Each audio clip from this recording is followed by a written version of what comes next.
तो इजराइल ने नसरल्लाह की मौत के बाद भी हिजबुल्लाह पर हमले जारी करने का ऐलान किया है। इजरायली हमले में हिजबुल्लाह के हथियार डिपो को भी निशाना बनाया गया है। इजराइल ने बेरूत के लोगों से इलाका खाली करने को कहा है क्योंकि हिजबुल्लाह के रिहायशी इलाकों में हथियार छिपाए हुए हैं। इजराइल के रुख से साफ है कि अब वो हिजबुल्लाह को आखिरी चोट देने के लिए उसके बचे खुचे हथियारों को नष्ट करने के लिए अभियान में जुटेगा।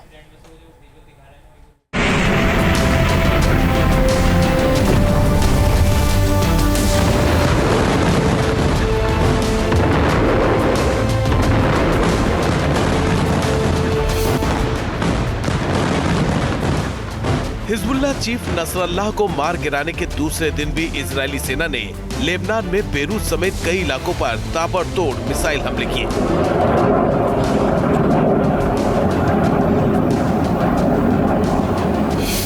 दरअसल हिजबुल्लाह की टॉप लीडरशिप का सफाया करने के बाद इजरायली सेना ये सुनिश्चित करना चाहती है कि ये संगठन दोबारा ना खड़ा हो पाए।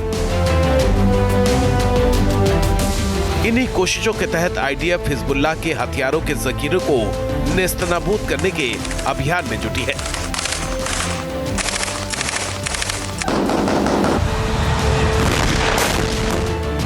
इजरायली सेना ने एक वीडियो जारी करके दावा किया है कि बेरूत में रात भर चले हमलों में इमारतों के नीचे इकट्ठा की गई दर्जनों एंटी शिप मिसाइलों को नष्ट कर दिया गया।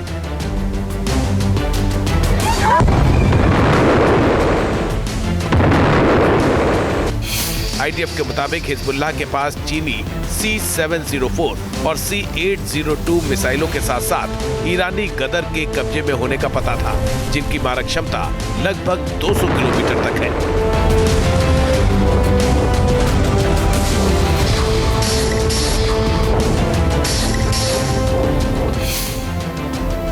आईडीएफ का दावा है कि रात भर हुए हमलों में 6 गोदामों को नष्ट कर दिया गया।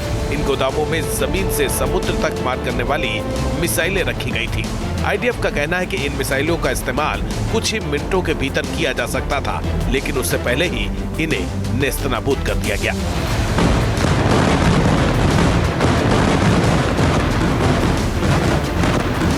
या अल्लाह,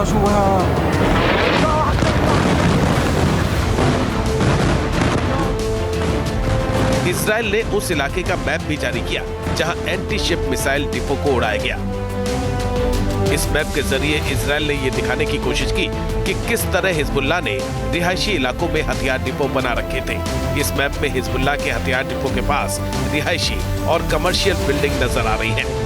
इस तस्वीर में दिख रहा है कि हथियार डिपो से गैस स्टेशन केवल 55 मीटर, पुलिस स्टेशन केवल 87 मीटर, स्कूल सिर्फ 13 मीटर, मोनेस्ट्री केवल 10 मीटर और चर्च सिर्फ 70 मीटर दूर है। इजराइल ने बेरूत के दहिया शहर में रहने वाले लोगों को तुरंत इलाका खाली करने को भी कहा है। इजरायली सेना का कहना है कि इन जगहों का इस्तेमाल हिजबुल्लाह इजराइल पर हमले के लिए कर रहा है।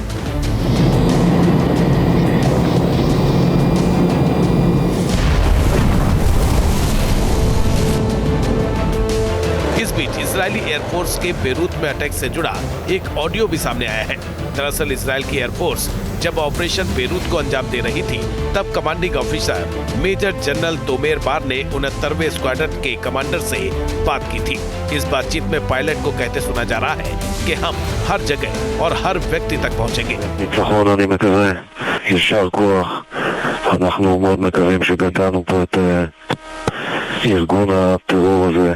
יישר כוח, גאווה גדולה. תודה רבה מחר. אנחנו נגיע לכל אחד, לכל מקום, ונעשה כל מה שנדרש כדי להחזיר את החטופים ותושבי הצפון הביתה. עד הניצחון, יישר כוח.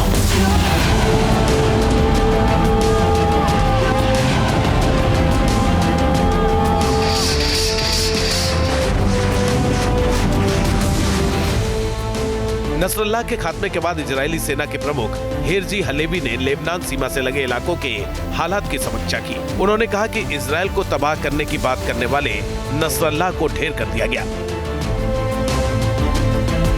पूरे ऑपरेशन पर इजरायल के रक्षा मंत्री का भी बयान सामने आया। उन्होंने कहा है कि इजरायल की लड़ाई लेबनान के लोगों के खिलाफ नहीं, बल्कि हिजबुल्लाह के खिलाफ है। State of Israel has eliminated Hassan Nasrallah, the leader of Hezbollah. He was the murderer of thousands of Israelis and foreign citizens. He was an immediate threat to the life of thousands of Israelis and other citizens. To our enemies, I say, we are strong and determined. To our partners, I would say, our war is your war. And to the people of Lebanon, I say, our war is not with you. It's time to change.